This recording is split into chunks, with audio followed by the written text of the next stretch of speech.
Hello dear students, welcome back to my channel physics SPC. Moving charges and magnetism का एक question.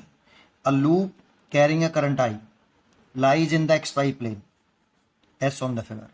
The unit vector k cap coming out the plane of the paper, the magnitude, the magnetic moment of the current carrying loop is। देखो solution. सबसे पहले अगर हमारे पास एक formula बता देता हूँ कौन सा यूज करें। कोई करंट कैरिंग कैसे भी शेप का कोई लूप हो, है ना। मान लो सर्कुलर लूप बना लिया मैंने, करंट कैरिंग आई, और इस लूप का एरिया अगर ए है, इस लूप का एरिया ए है, तो मैग्नेटिक मोमेंट होता है जो वेक्टर क्वांटिटी होती है वो करंट इनटू एरिया वेक्टर होता है। ये होता है फॉर्मूला।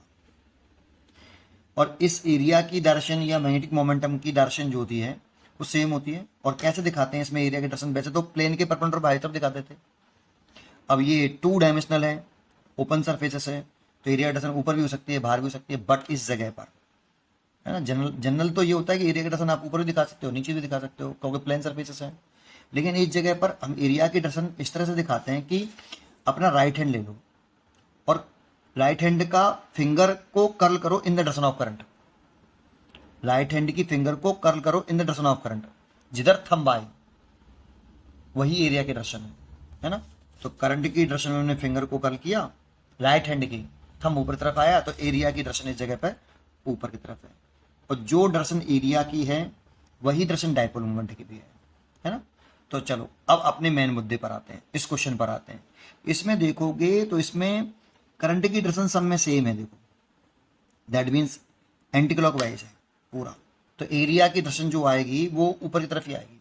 करंट की डायरेक्शन पे फिंगर कर्ल करो ऐसे, यहाँ कर लो तब भी ऐसे, तो एरिया की डायरेक्शन ऊपर आएगी जो प्लेन ऑफ पेपर के परपेंडिकुलर आ रही है बाहर की तरफ। और उसमें यूनिट वेक्टर दे रखा हमें के है ना। तो एरिया जो होगा A vector equal to magnitude of area into K cap. ये यूनिट वेक्टर का फॉर्मूला लगा लिया मैंने, है ना। यूनिट वेक्टर फॉर्मूला पढ़ा है ना हमने। मैग्नीट्यूड ऑफ ए वेक्टर लिखते हैं तो उसका मैग्नीट्यूड लिखते हैं, साथ में यूनिट वेक्टर लिखते हैं। इन दोनों की डायरेक्शन सेम होनी चाहिए। तो एरिया की डायरेक्शन ऊपर आ रही है और यूनिट वेक्टर के कैप भी ऊपर होता है। अब एरिया लिखना है बस केवल हमें। और डायपोल मोमेंट होता है ये मैग्नेटिक डायपोल मोमेंट, एम बराबर आई इंटू ए, है ना। तो एरिया वेक्टर, अगर एरिया वेक्टर का मैग्नीट्यूड लिख लें तो देखो यहाँ पे एक तो ये स्क्वायर का एरिया लिखेंगे हम, ये वाला, ये तो स्क्वायर बन गया। तो पूरे का एक साथ कर सकते हैं क्योंकि करंट की डायरेक्शन सेम है ना। एंटी क्लॉकवाइज डायरेक्शन सबकी, एरिया की डायरेक्शन ऊपर ही आ रही है सबकी। तो एक तो स्क्वायर का एरिया लिख लें और एक ये सेमी सर्कल बनना है तो एक सेमी सर्कल नीचे बनना है। तो एक सर्कल इनसे पूरा हो गया और एक सर्कल इनसे पूरा हो गया। दो सर्कल का एरिया लिखना है भाई।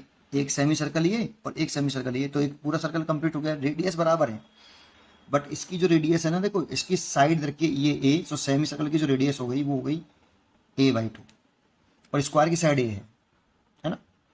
चलिए ठीक है, तो कैसे करें? एरिया लिखें तो एरिया लिख लेते हैं हम ऐसे, ए इक्वल टू मैग्नीट्यूड लिख लेते हैं ए का, तो एरिया ऑफ स्क्वायर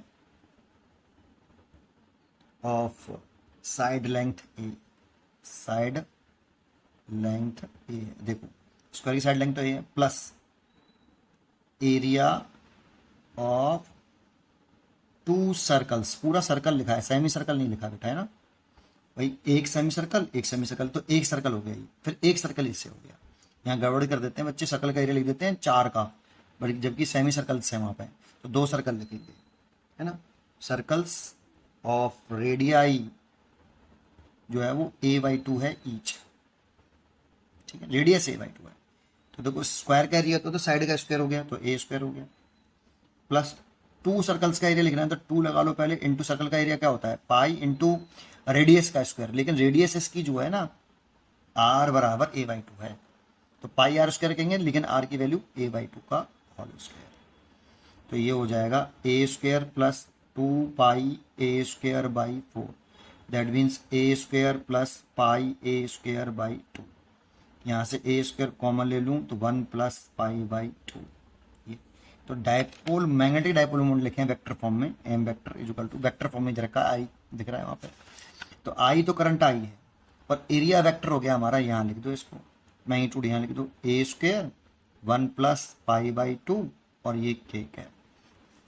सो तो देखो यहाँ पे वैल्यू पुट कर दो इसकी, तो ए स्क्वायर 1 प्लस पाई बाई 2 के कैप। तो ये आपका आंसर हो गया बेटा। तो चेक कर लो, इसको पहले लिख दिया उसने पाई by 2 plus 1 I A square के कैप, ऐसे डिनोट कर लिया है। ठीक है, ये चॉइस हो गई भाई। ठीक है, pi by 2 plus 1 A square I K cap. उम्मीद करता हूँ कि आपको ये जरूर समझ में आया होगा। पढ़ते रहिए और खुश रहिए।